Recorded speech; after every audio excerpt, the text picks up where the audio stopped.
All right, today here in Oshkosh, we're at a big air show, but there's something else that's getting rather big as well, and that is STOL. STOL is continuing to grow, and John here has an event, if you're not familiar with, called ArkanSTOL that is coming up very soon, and we need to talk about today. So John, introduce yourself, and we'll roll into everything happening this year at ArkanSTOL. Awesome.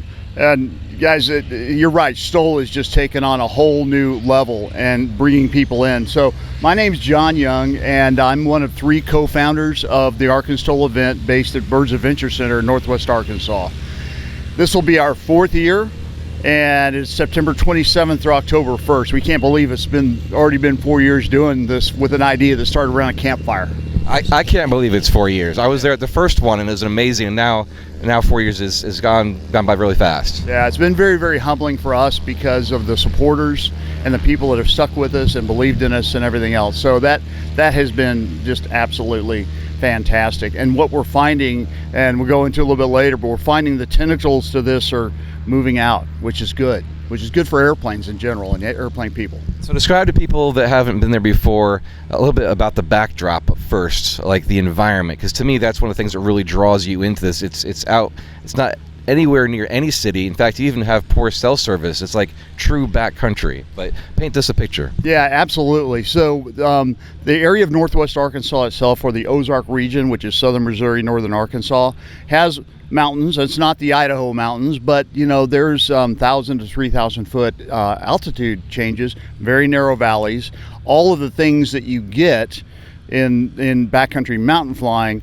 without the density altitude. And it's an absolutely stunning place. It's a jewel that not many people really know about that. So that's the backdrop of it. There's probably 50, 60 runways in I'll call it a 45-minute each direction husky distance, that you can have access to everything from extremely remote backcountry, you can't get there without an airplane, to you fly in, you have a nice dinner, to places to stay, and then when you get there you can raft, you can do all sorts of things. It's really a phenomenal place, and it's right in the center of the country. Like you said, this particular event is held at Birds Adventure Center, which is right along the Mulberry River? Mulberry River, yes. Mulberry River. So you have that as a backdrop. You can go fishing in between this going on. It's in a valley, and then there's, people call them foothills. I call them mountains coming from Florida, but they are foothills. All right, so it's a beautiful place. And then in the middle of all this, you have aviation going on. So let's talk about the aviation side of this event, which is really what the event's about. Absolutely. And we've really centered in on several things. One is to promote the fact that STOL flying in general, or really what we're doing is not STOL flying like you would see at the other events. It's backcountry flying, and it's a backcountry flying competition. But we really are there to advance the fact that done professionally, it can be done safely. I mean, there's risk in everything, obviously, but the rewards to this are amazing, and it also does a tremendous job of sharpening skills. I mean, just tremendous job of sharpening skills. I use what I do in the backcountry to fly Meridians and other airplanes. That translates directly to controlling the larger airplanes. Nice. So it's changed a little bit over the last, now coming up on 4 years, but what do the runways look like? How many runways do you have, lengths and positioning, and what does that look like in the competition? Absolutely. We have evolved, I would say, tremendously over the 4 years. We started off with 4 runways, and it was totally a timed event. Everything was based on time. What we've done gradually over the 3 years, which culminated in a really almost a totally changed course last year and some tweaks to this year, is we went from 4 runways to 3. We actually dropped another runway off and added a runway last year that we don't cut in until right before the competition starts. Literally a lawnmower in that area, and we make a new runway. So the other things that we've added are the skills part of it. So not just speed, but accuracy in coming over obstacles, accuracy in where you put it on the runway. And then last year we actually judged the distance of the final landing. So these airplanes cover this course of 3 runways over 1.5 miles at about 2.5 to 3.5 minutes. So the different runways, you've got the main departure runway, which is the longest and flattest. Then you've got one that has a slight incline on the other side of the trees. And coming back the other direction, you actually go up and over a ridge, and then you kind of land uphill again slightly. So it is a little bit of topography there. It is, absolutely. As a matter of fact, you can't see the other runways from any one runway. So it's kind of like golf. You move along the course, right? We're trying to concentrate more on the main runway as far as the spectator stuff. So we're really working on getting some video screens and stuff like that in there so you can see the other runways and all that. We work very, very hard on the education part of it. The main runway is called the River Runway. It's right by the river, we're not that inventive. The other one is called Traveler that you spoke about, and it's a 700-foot uphill, one way in, one way out. And then the other one that we cut in last year and we'll cut in again just for the competition, we named Driftwood. And it really is there the skill set on that is to clear an obstacle, come in, and there's a very narrow runway. So if they go outside the runway edges on the side in the grass, it's kind of like a river or a sandbar. It's done on grass, but it simulates that. So the skill they have there is accuracy and maintaining a center line. And there are a set of two sets of pylons throughout the course. And if you go in below the level of those pylons, you get 10 points added. So basically ends up being the seconds that are run in the event, plus the landing distance on the final event, which is over an obstacle, plus any penalties you incur on the course. A penalty could be landing before the threshold or taking off after the threshold. It could be a runway excursion and that type of deal. So it's the course itself in the revamped version last year, the pilots really, really liked. This year we're tweaking it just a little bit. Our motto and our goal is to not add rules to a competition, because the rules are already there really, but to add challenges, and a new challenge every year. All right, so if I wanted to sign up to compete, when does registration begin, and what is the cutoff to make sure that I'm in there? Let's talk about that first. I got another question for you. Okay, excellent. Actually, restoration is already open. So we had a goal of opening it up about a month ago. We had something really exciting happen and available to us that we'll talk about here in a second. That's also exciting for the whole STOL community that we incorporated, so we delayed it. Pilot registration started this last Saturday of Oshkosh, the first Saturday, just before things opened up here, and volunteer and sponsor and spectator opened on Wednesday of this week. So it's all open. See how the pilot registration goes, because we vet them along the way, but probably in the next 3 to 4 weeks, as we get those slots full, we will probably shut it down. We can handle up to about 40 competitive airplanes on the course, because it's as you know, one pilot, one airplane on the course at a time. Right. And there's probably 30 people on that course that are either judging or helping or guiding or controlling or whatever that's going on. So we clear the airspace, make it very safe. But that's why we also go through a very, very good vetting process if people sign up. Good news is, we know most of the pilots now, so it's usually just vetting some of the newcomers. So if I'm brand new to this and I register, it doesn't automatically get me into the competition. There is a practice run, or like you said, vetting. And what does that look like, and how early do I need to show up to be able to make sure that I am in the competition? Absolutely. So first thing we do is we do a lot of education ahead of time. There's a lot of videos. We give the parameters out there. So all these things you can practice elsewhere. Okay, you don't have to come into this totally green.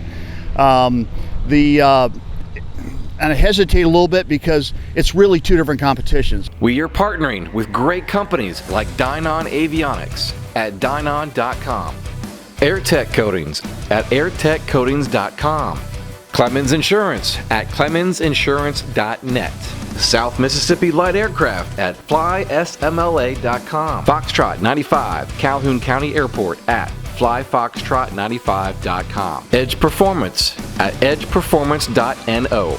Take a moment to go visit their websites at the links found below in the description of this video. And visit our website at ExperimentalAircraftChannel.com for events, our video library arranged in easy-to-find playlists on specific topics, and so much more.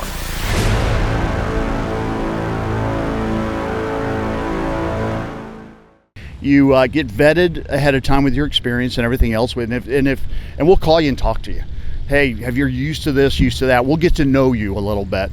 Now, when you come to the event, all the pilots have to show up on Wednesday, mandatory briefings. On Thursday morning, they start qualifying. Qualifying is a whole different course just set up on the main runway. Clear a 25-foot obstacle, land in 500 feet, take off and clear 25-foot obstacle, and you have to do that twice in 4 attempts. We want to see consistency, and we want to see that you can manage the energy of the airplane. Then after that, it's a practice. You said it's practice day on Friday, and that's when we have the course, and they practice run the course. We watch them, we evaluate them, we help them, give them tips and pointers, and then on Saturday the whole thing launches, and on Saturday night, as you know, it's bluegrass, baby, so. And that's been the bluegrass and the dining experience, we'll call it that. Looks like something out of a Home and Garden magazine, to be honest, and is really a family-centric experience, I would say. It is, and we really are concentrating on bringing youth and teens into this. And we've brought on board Aviation, who concentrates on that kind of gap between young eagles and people and young people getting their licenses. And you can even go on board and if you want to fly ArkanSTOL yourself and you got Microsoft Flight Simulator, you can. So we've teamed with some people that have brought in the scenery and everything else, and all that kind of blends to getting people excited. Quick stat. On that particular front, over 1,800 people and over 20, I believe it's about 26 countries have flown the ArkanSTOL course virtually, which is cool. Yeah, it's very realistic. I was actually shocked. There's some scenes that you actually is that actual video or is that a game? And yeah. It's really hard to tell. And it's getting better. It's going to be even a lot better in the next couple of years. So that group that runs that is called the pilotclub.org. They didn't do it with our request. They did it on their own. We found out they were holding these virtual competitions. So it was fun. All right, so explain to people how to go online and register this. And I think you're working with somebody new this year. Yeah, so I'm going to introduce our friend here, Anitra. A lot of people in STOL world will know her. She's been around a long time, with National STOL and everything else, and she's kind of gone out on her own. As far as registering the course, you can go to 2 different places. Obviously, www.ArkanSTOL.com. And you can also go through STOL Nation, which is her new business, something she's been working on, in the background, and we've teamed with her, to help bring it to light and to the surface, for the first time. All right, so enter in Anitra. Anitra is running STOL Nation, but I want you to introduce it for us. Tell us all about it.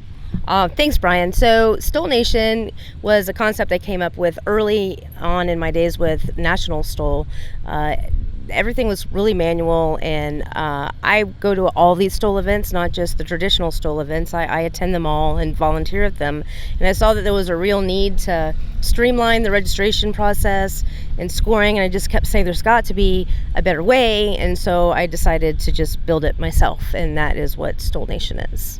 So I kind of view it more like your standard event ticketing platform, like some of the bigger ones where you log in and then you just click the ticket that you want to buy and go to that event. And that's what this is. The big picture is that all the big players get on board. So if they want to do, say, I don't know, Valdez perhaps, maybe we get Valdez on board. And so they already have done ArkanSTOL, so their pilot profile is in there. And then when Valdez registrations opens, they just click the button and it auto-populates straight into that event, and it's done. We also offer scoring. It's built into the software for the traditional and the newer versions of the STOL classes and scoring. And when we do the live scoring, it auto-populates into the pilot's profiles, so no more manual updating what events we've done, what was my score, I don't remember. And as years go on, they don't even remember which events they did or didn't do. So they have a place where that's all right there for them. And then fans can come and see what they've done and check out the stats and compare over the years. So you're helping the pilots with the bragging rights. They're sitting at the bar afterwards. They're like, you know what? I won Arkansas. I was like, no, you didn't. Well, look, STOL Nation says I did. Well, yes, and we're also want to be an events calendar, but more importantly, the idea was for the pilots, right? Because these pilots, they come out to these events, they use their own resources, and let's just be honest, it's not NASCAR, right? These guys aren't winning millions when they win these events, so they're taking time away from their families, away from their jobs, using their own money to come out here, and I felt like I needed to advocate for them. And if we bring everybody under the same umbrella, then that also, I feel, helps. We can leverage bigger sponsorships outside of the aviation community as well and bring them in. My goal is the pilots first and foremost, but the events just benefit. They're a side benefactor from what I'm trying to do for the pilots that are flying. Perfect. All right, so where can they find you online to go ahead and get registered for this and future events? Just straight out stolnation.com. And if you go on there, all the events are right there.